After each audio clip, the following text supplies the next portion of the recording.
Our song this morning is 799. 799.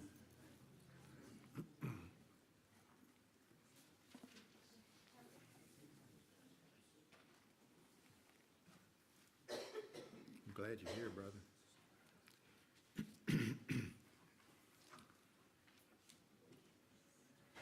Lead me to some soul today. Oh, teach me, Lord, just what to say. Friends of mine are lost in sin and cannot find their way. Few there are who seem to care, and few there are who pray. Melt my heart and fill my life. Give me one soul today.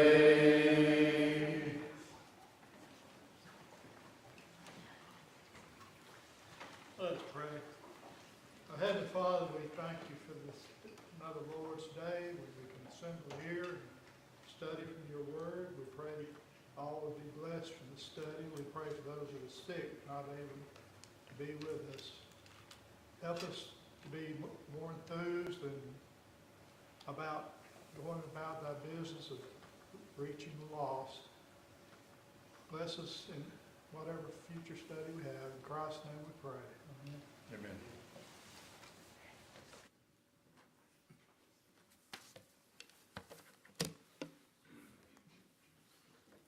I guess it's my turn. Let's see.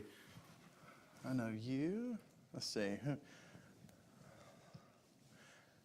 Everyone that I know here that I have bumped into, well, except for maybe a couple of you, I've told them that I've been on campaigns with people from this area, but I didn't know if they lived in Carrollton or Bremen. I could never keep it straight.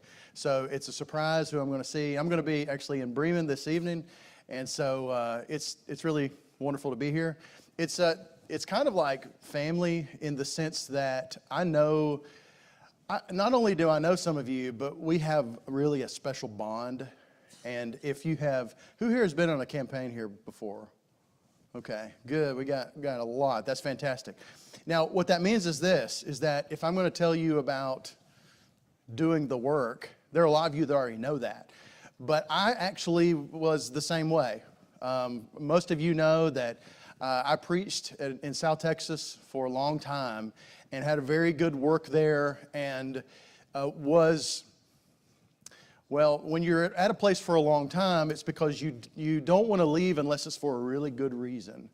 And so I met Spencer's sister this morning. Where is she? Yes, ma'am. I met you this morning, and it's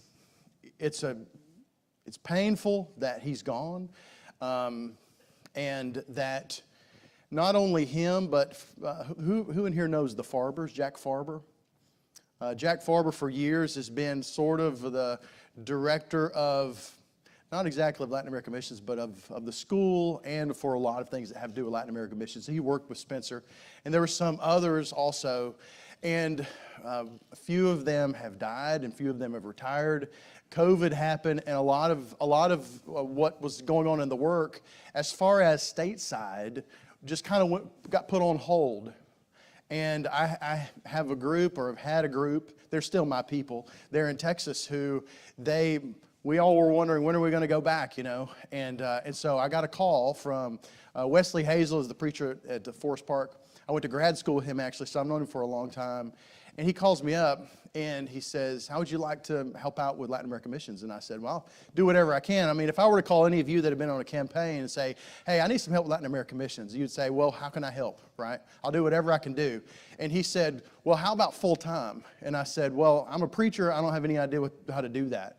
I don't know how to go around and talk about a ministry like their typical missionary people that go around and do reports, and they kind of have their hand out and say, help me, I need money, and that kind of thing. And I'm an outsider to the work. Just being a preacher and having a congregation, and by the way, my name's Kerry Gillis, if you didn't know. I just assumed some things. And I live in Valdosta now. I've been there about 7 months. There at the Forest Park. They've actually, they wanted me to be one of the ministers there, but give me a lot of freedom to go to places like this. And so we have no idea what we're doing. We're trying to keep a balance, but it's probably not balanced, and I'm probably going to wear myself out in a few months. But I'm just trying to get through the first year, so please pray for me. And just to throw this in here, please keep me in your prayers. I'm actually going to have surgery on Wednesday, and so if you want to talk to me about that, it's an outpatient surgery, but nonetheless, I really appreciate your prayers for a quick recovery. So as an outsider to the work, there were a lot of things that I didn't know, which means if I come to a place where a lot of people who did what I did, there are things that maybe you know and maybe things that you didn't know about the work that you were a part of. And if you haven't been on any of these campaigns really, then you really probably don't know much at all about the work. And so I don't want to, if you know something that I'm going to talk about this morning, that's okay. That's okay, because not everyone in here has the same experience level with this work. And so what I want to do is I want to paint you the big picture of what Latin American missions is and how the campaigns, in particular, we would do the Yes To campaigns, and really we only have two types of campaigns. We have medical campaigns and we have the Yes To campaigns. And they're all evangelistic, but I went on my first medical campaign last year, and it's a complicated mechanism to put in place and to run. And so I'm glad I'm not doing that sort of a thing. But if any of you are in the medical field of any kind, you'd be interested in dipping your toe in medical missions, I know right where to send you. John Farber's doing 2 campaigns this year, one in one in Peru and one in Honduras. And but I really want you to go with me because I need your help. I will just be honest with you, and I will talk about that in a minute. I was kind of blown away. I didn't even really know the extent to what this work was. Let's see, is this working here? Do I have there we go. I didn't know the extent to how big this work or how vast the work. Paul would say that, Luke would record that Paul would go somewhere and he would tell them about what the Lord had been doing somewhere. That really is what a missionary report is.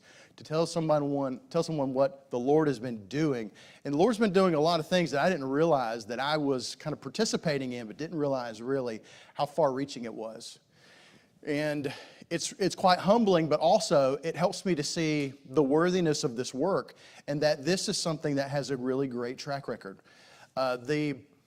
The Bible School of the Americas, this is the entrance here, and this is just kind of one of the all the buildings kind of look like that. That's I think some of the classrooms are in there, and you go down the hill there is where I've stayed when I go there, and we have 21 students right now, which is a lot for any preaching school.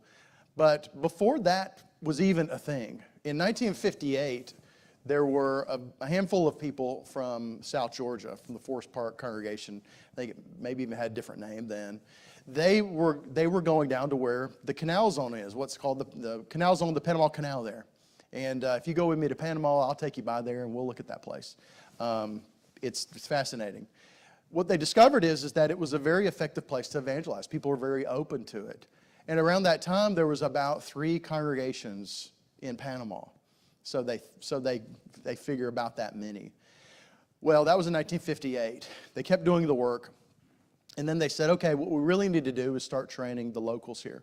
And so they established the Bible School of the Americas in 1965.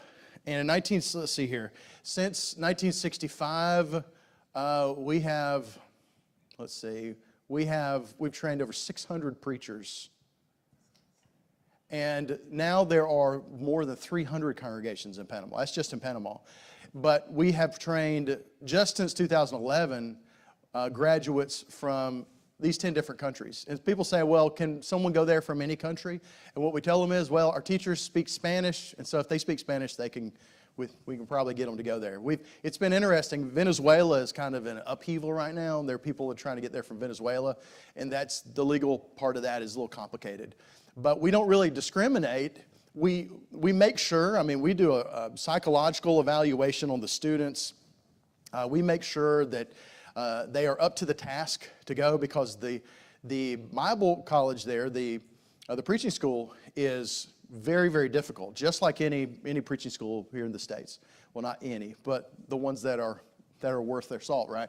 They're very hard. They're the kind of things where you better not start this. In fact, I have a friend who started preaching school last August, and he was a little cocky about that. And he's like, I'm going to get in here and I'm going to do great. And then he's like he's barely keeping his head above water because it's so hard. It's a very humbling experience. Well, these students, they come, and more than half of them, they have families and kids, and they live there on campus. Just to give you an idea of, and the elders always tell me, they say, this is our biggest financial need, and it really is. This is what the elders oversee directly. The Bible School of the Americas, it costs about $1,500 per student per month. That kind of covers everything. And of course, it's a 2-year program. Who in here knows who Kirk Brothers is? Well, y'all need to get to know Kirk, all right? Kirk's the president of the Heritage Christian University. He used to be a professor at Freed-Hardeman. I work with him quite a bit because he has come in to, since Jack Farber has stepped down, one of the professors there has stepped into the director role. Kirk Brothers has gone alongside him and is helping them work on the curriculum. And that kind of brings me to something that is significant about my new role with the work and the philosophy of what we're doing. And that's this. The elders, and just for clarification, Latin American Missions is all it is a ministry of the Forest Park congregation dedicated to bringing the gospel to Latin America. That's all it is. It's not a missionary society. We're not the gatekeepers of mission work, anything like that. We're trying to be more and more of facilitators of helping people make connections, of helping people do it on their own. That's really what we're trying to do. But the elders have, from what I can tell, because I've just met them last year, really, they have really shifted in their thinking so that they're working from the standpoint of what is the most efficient thing that we can do, and how can we be the best stewards that we can do with our resources. And with their curriculum, they're always evaluating and reevaluating to see how can they make things more and more and more effective.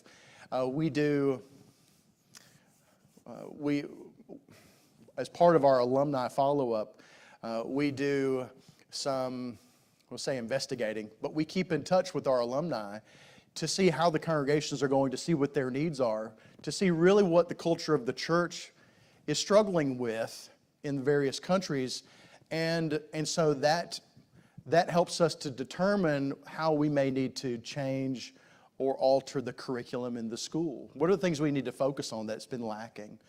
And so when it comes to the greater work, really, and coming in as an outsider, it's not a good thing for me to come in there and to say, let's change everything, because I don't know anything. But I do come in and I say, why are we doing that? And why aren't we doing this? And I'll just ask some questions. And usually they say, I don't know why we're doing that. And yeah, we should be doing that. And so there are certain things that we're trying to make more efficient. And from the elder standpoint, they are, in their minds, anything is on the chopping block if it's not being efficient. We're just trying to be efficient, and so we're not stuck in the rut of old traditions or anything like that. We're just trying to do things as efficient as we can. And so we always love feedback as far as that goes with how we can do any facet of whether it's I'm leading 3 campaigns this summer, and there's some things that I'm gonna change a little bit that I think maybe have been overlooked in the past. And I'll get into that some. But part of the work that we do, which is really, really difficult because, I mean, I work directly with about 91 preachers.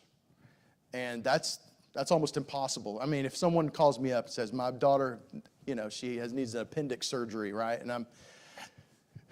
And then the next day you get a call, our house burned down. And it becomes very difficult. We can't exactly oversee them in a way that is effective. And that's why we're trying to get as many partners as we can to help with the oversight and the development of preachers. And so our alumni relations are part of the work. I think here, I met this guy.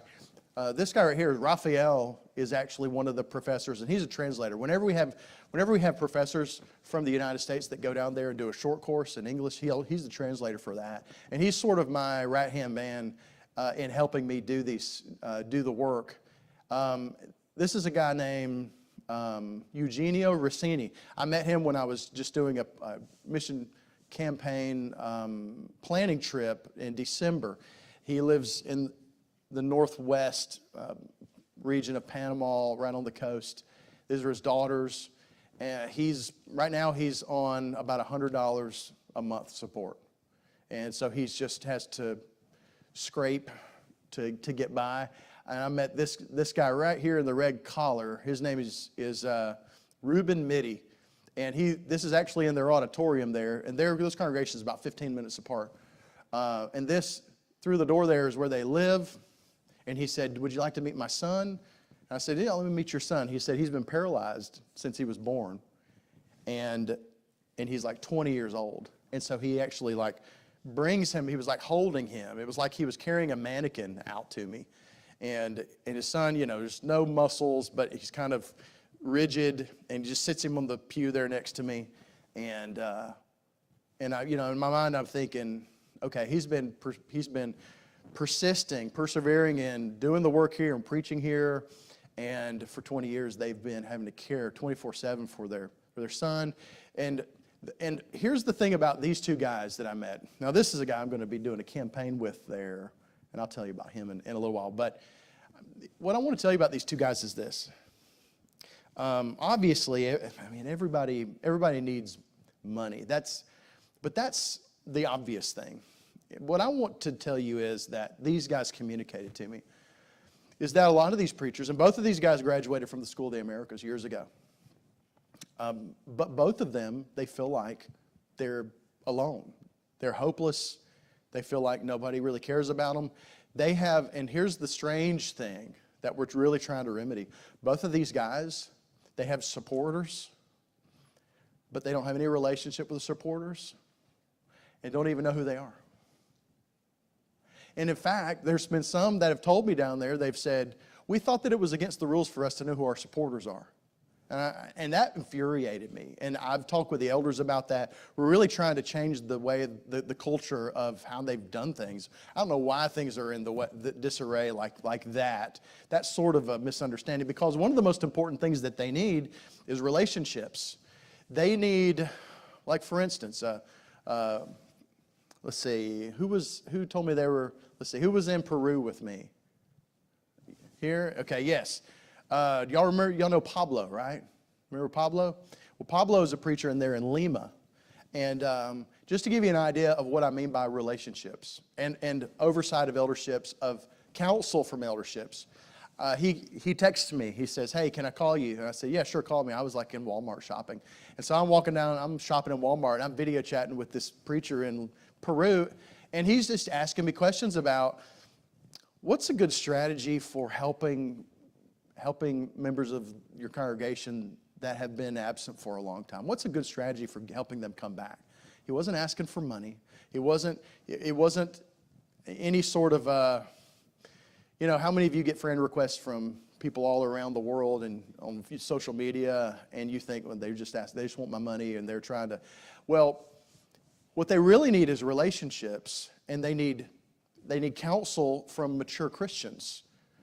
And you know that those relationships, because he has an iPhone, it's a FaceTime, it doesn't cost anything, right? Which is kind of amazing. If you're my age or older, that's a kind of an amazing thing, right? If you're younger, that's kind of, what's a big deal? Video chatting internationally for free, right? But those relationships, that kind of counsel, that doesn't really cost anything. And in fact, what it does is it enriches both of you mutually, because you're invested in someone else's work, but it's not a line item on a budget. And as an outsider, someone who was just a preacher at a congregation who would have people from his congregation that would go on these campaigns, and seeing the positive impact that had, and being an outsider in that way, then when I have the privilege of, and I've been going to quite a few places, when I go to a congregation somewhere, then it's an exciting thing for me, because what I'm going to show them are what I would call gospel opportunities. That I'm going to show you opportunities to elevate your faith as an individual, to elevate the spiritual maturity of a congregation, to take a congregation to the next level in terms of evangelism and ownership of missions and that kind of thing. And I know that Rob Whitaker was here just this past week, and I'm going to quiz you in a little while. I hope you are paying attention to his lessons. Because I've been to quite a few of his seminars. In fact, before I stepped into this work, I sat down with him and asked him, if you were going to do this, what would you do? How would you do it? And so there's a lot of things that he has counseled me in that I'm going to be implementing when we do the campaigns.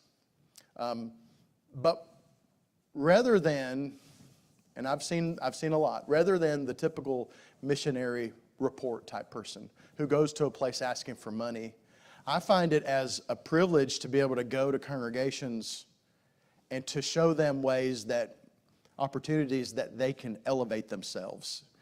That while there may be some monetary needs, it is far beyond that. It's about spiritual investment.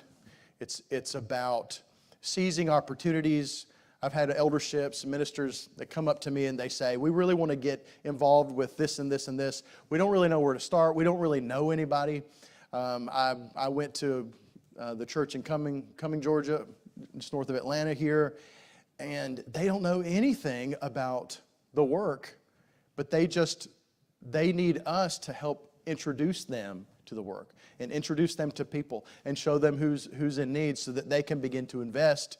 They can begin to send their own elderships and send their own campaigns. There's down in Quitman, Georgia, there's a congregation. The congregation there they're already taking that step, and I know that this congregation here, y'all have taken that initiative some in the past.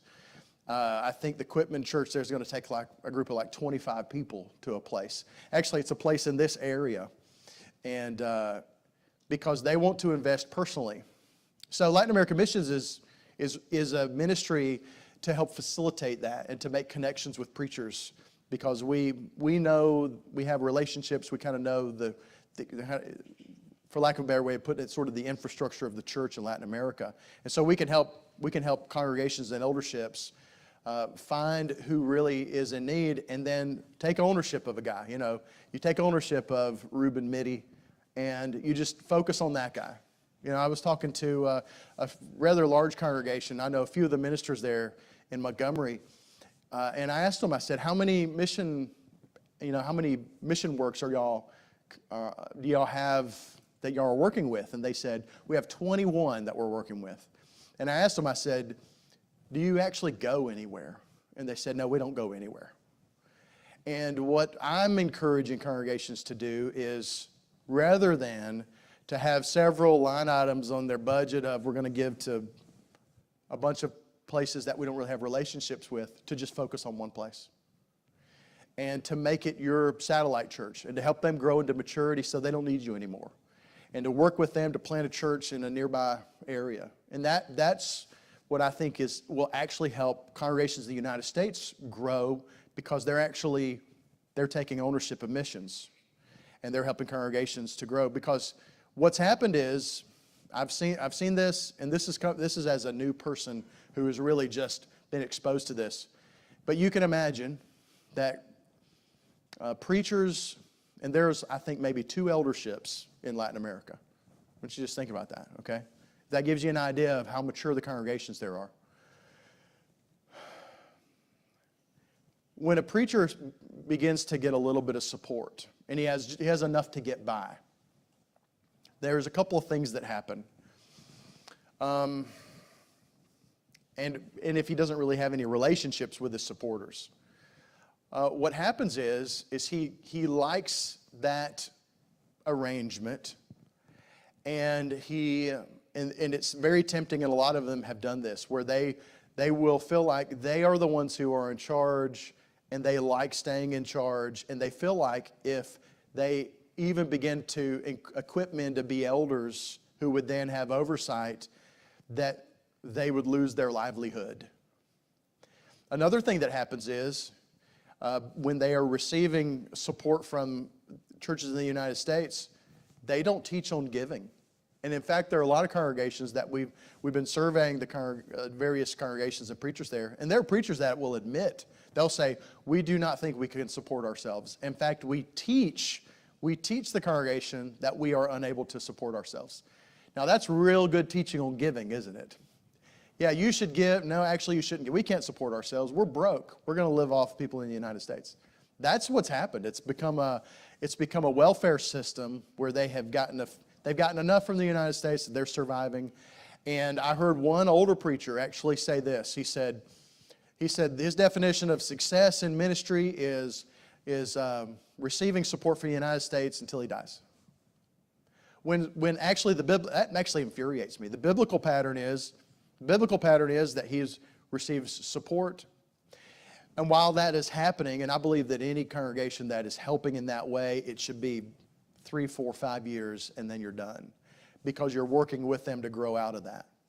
What should happen, the biblical pattern is they're teaching we need to support ourselves, we need to wean ourselves off of support from the outside, and we need to be equipping ourselves to have elders, and we need to be self-sufficient in leadership and in our finances, so that we can then help to plant churches near us. But that's not what's happening. And one of the reasons is because I don't think there's enough people saying what I'm saying right now to congregations in the United States, that rather than seeing how far your budget can go in helping various works, to pick one place and invest. Just invest in one place. And that will help your congregation in a way that's different than investing in a lot of places and spreading thin. And it'll help a congregation there who can call you up while you are shopping in Walmart. And they'll say, you know what, I had a bad day. I had a Bible study and someone spit in my face. And you just encourage them. That doesn't cost anything. And those relationships are vital. And I think that's one of the ways we're trying to shift the culture of the church in Latin America, and really the way that churches are involved in the United States in mission work. And so we're just trying to do the best we can in that way. All right, now we get into the campaigns. This is another offshoot. So we're trying to help alumni relations with helping them develop evangelistically and to grow into maturity. The campaigns are part of those because we bring manpower. I mean, in a campaign, you may invest in a congregation. If you add all of it up, you're going to invest about $100,000 into a place, which means you better be taking it seriously, and you better have a good plan. And I have a good plan, I believe. But the campaigns are a matter of bringing manpower, being able to show that the congregation exists, show that to the community there, to have an injection of, encouragement, excitement, but an evangelistic surge, really, of Bible studies and cultivating of contacts.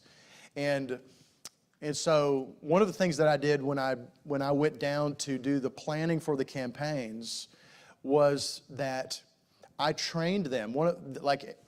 You have to do certain things when you're planning a campaign, but one of the things that I think has perhaps been lacking in the past is, and I think that maybe some of you realize this after you went through Rob Whitaker's training this week, is there are a lot of Christians who know they need to do evangelism, but they really don't know how to start. And equipping someone is empowering. It'll help them actually get out there and do something because they actually know an effective way to do it. They've been trained. So I spent about an hour, hour and a half, 2 hours with each of the congregations I was with. I wanted all their members there. And I went through and I trained them. I said, when we come, these are the strategies that we're going to use. These are strategies that you can use. These are the way that we're going to keep records. And so we're going to try to be as effective as we can. And a lot of it is stuff that Rob Whitaker teaches in his evangelism seminar, as far as just the practicality of the ways that you can approach an evangelistic strategy. And when I bring people from the United States down on these campaigns, maybe the second day, first or second day, we're going to be spending about that much time, and I'm going to train everyone there. It's not going to be an extensive training, but it's going to be sort of a crash course. This is what we're going to do. This is how we're going to keep records. This is how we're going to be efficient. And I'm going to encourage people who are not exactly sure how to do it. I'm going to encourage them to use the Bible study, Does It Matter?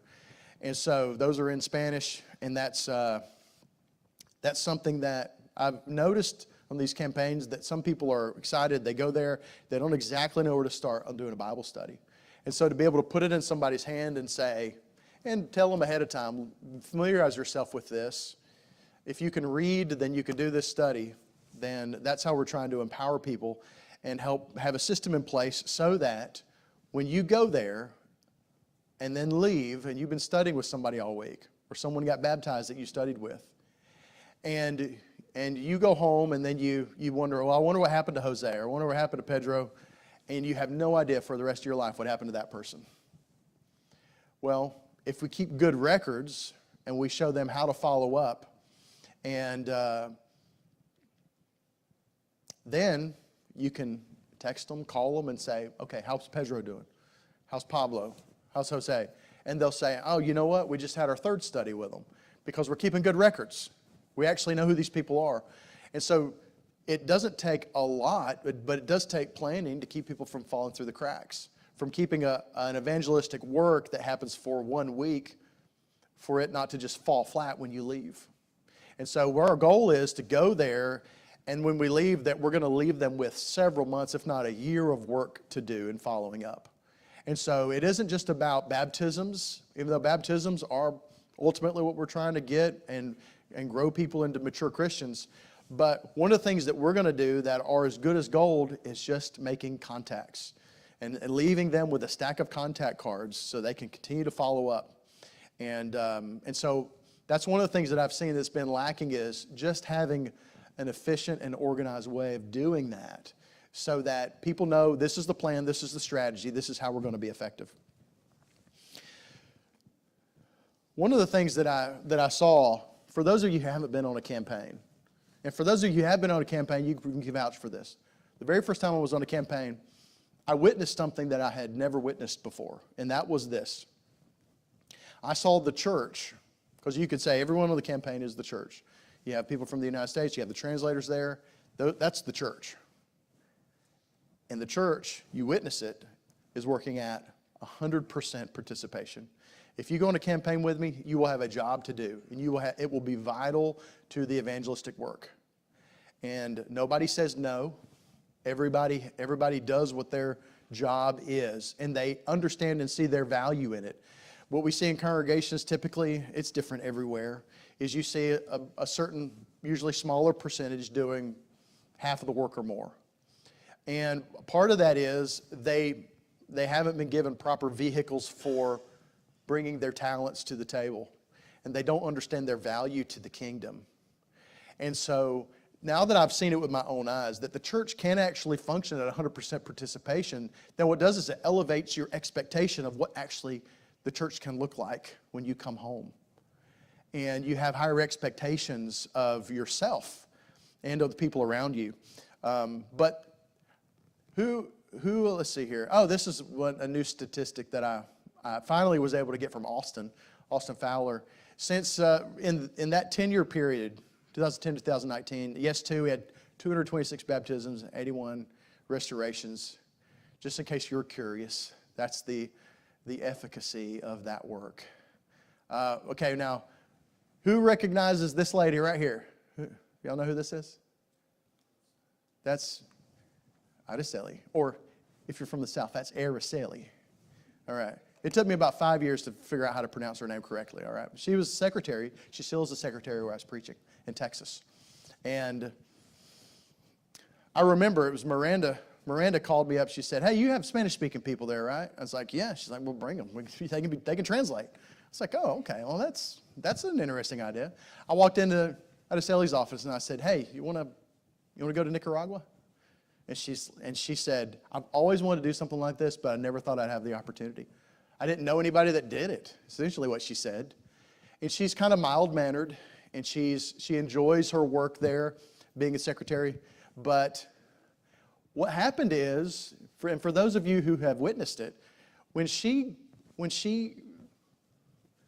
you might just say, when she gets on the street and she's doing her thing as a translator in an evangelism team, she is constantly finding not new friends, she's finding best friends. Like she'll meet somebody within 5 seconds, they're like best friends. They're just like, they've been hanging out talking forever. And she's great at instantly developing a relationship with someone, showing her authenticity because she's unassuming, she's not intimidating. And she really saw for the first time that there was something that she had not had an opportunity to do before, that when she actually stepped into that opportunity, she was really, really good at. And she saw her value to the kingdom in a way that she had never seen it before. She had no idea, because she's kind of timid, like she's a secretary and she doesn't like to make or receive phone calls, all right? She is, all right? And sometimes I'll call her on the phone, and I'll say, it's your favorite person that you always love to talk on the phone with. And then she'll just laugh because I know that she hates talking on the phone, and she knows that I know that. And so I do that to pick on her. And so she's really shy. But when she's in that mode, she's a completely different person. And the other translators look to her to see how to do what she's doing in the field, in an evangelism team. And the reason I bring that up is because if you haven't participated in one of these campaigns, and you could, then what you perhaps are robbing yourself of is an opportunity to see the value you bring to the kingdom that you didn't realize before. It's a very empowering thing to have a vehicle like a campaign to show you, oh, you actually can help with evangelism. You actually can bring some very important value and work, and you probably don't even know what that would look like. You probably don't even know what that is. And so it's this type of, you might call it a spiritual adventure or something like that, where you're kind of exploring, okay, what are the possibilities for what I can bring to the kingdom as far as my value? And so one of the reasons why we don't feel like we're as valuable to the kingdom as we really are is because we simply pass up opportunities to explore what really we have to offer. And so those are a couple of things that the campaigns really are good at, apart from how it helps the congregation, the evangelism it is, but on an individual level, and your perception of what the church really is and how it's supposed to function, seeing the church function at such a high level and everyone bringing a high level of value to the kingdom, it's really an amazing thing to behold. It's that kind of experience will unscrew your head, take your brain out, and put a whole new brain inside. You won't think the same after that. And I experienced that firsthand. The three campaigns that I'm doing are, one is Penina May. This is the Herminio. He's the premier. Right now we have 57 people going to this campaign.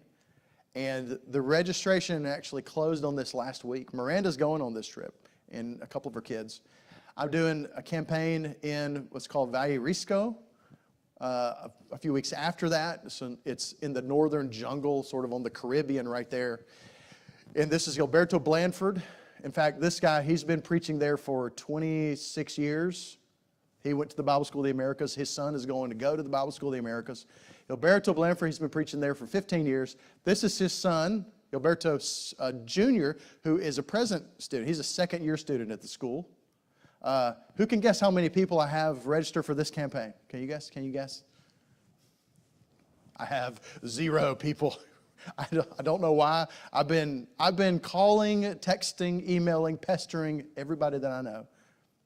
I still have 0. I have a lot for the first one. I don't have any for this one. And so, if you would like to go with me to Panama, I need your help. I do not want to have to cancel this because we don't have anybody. I have quite a few people that are talking about going. The deadline for this one's in a couple of weeks.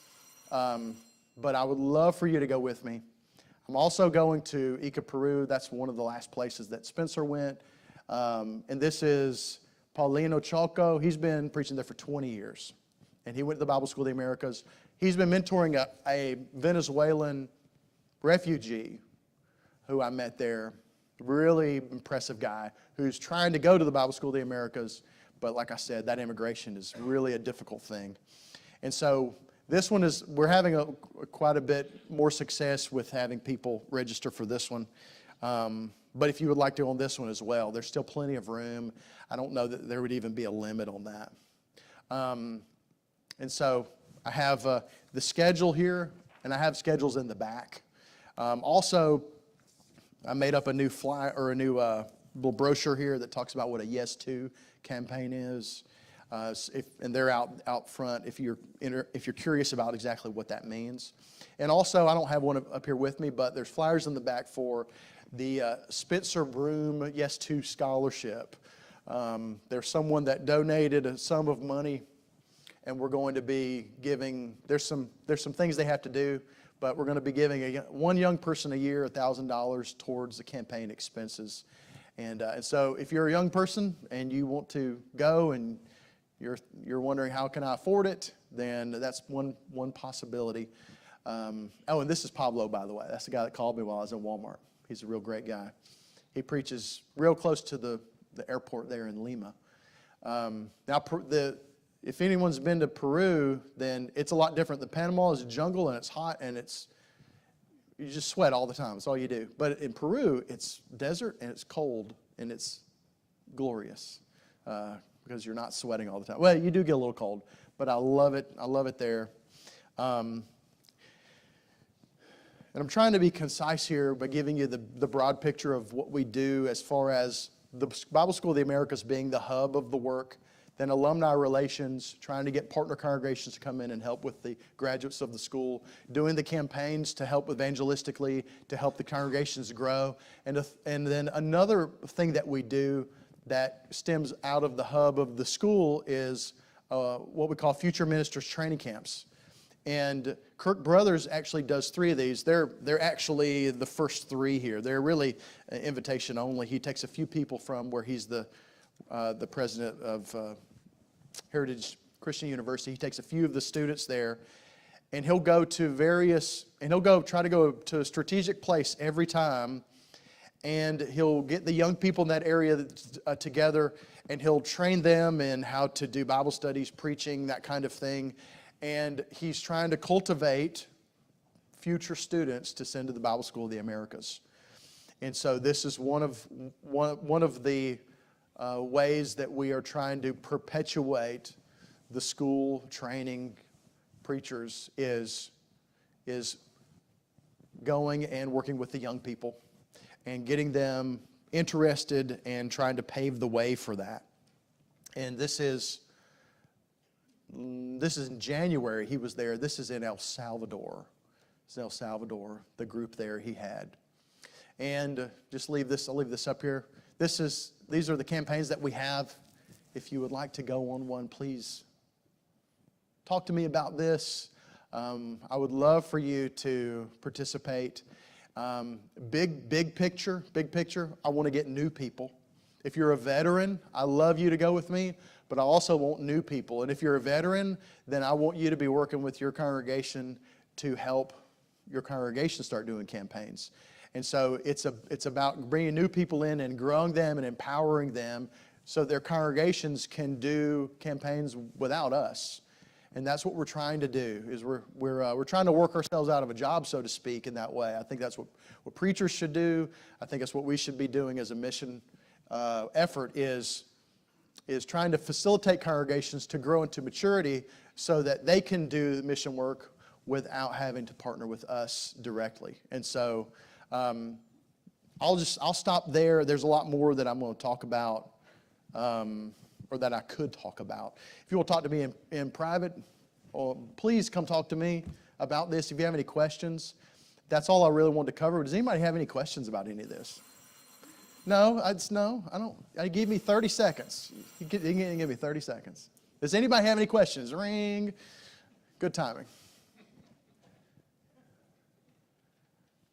What about those that have got the dual role of elder and preacher at the same time? Usually, because there's so few candidates, usually that's what happens.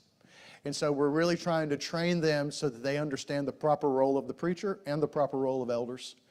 Because there's a lot of preachers that are really territorial when it comes to having power. And we're really trying to break the back of that mentality. It's potentially a conflict of interest, but not necessarily. And so we're trying to counsel individuals appropriately so that it isn't a conflict of interest. But usually the preacher is one of the ones that's been trained. They're the ones that's mature. And if you have a congregation of 25 people, they're probably going to be one of the two candidates. There's 3 congregations right now that have contacted me, and they want us to help them install elders. So there's 3 congregations, 2 in Panama and 1 in Costa Rica. They're ready to install elders. You know what they said? They said, none of us have ever had elders. We've never seen elders. We've never seen elders installed. We have no idea what we're doing. Can you help us with it? And that's an interesting perspective, that they really are clueless about that in their culture. None of them have ever seen a functioning eldership. And so they need our help. And so what we're trying to tell them is, you don't really need our help. The Bible gives you the pattern, and use your discernment. We're just trying to empower them in that way. But in each of those congregations, there's two men in each congregation that they're going to install. So they're really wanting to grow. And those who are still stuck in that plateaued long ago, we're trying to encourage them to go to the next level and be more mature, to aspire to maturity as a congregation rather than complacency. That's a good question.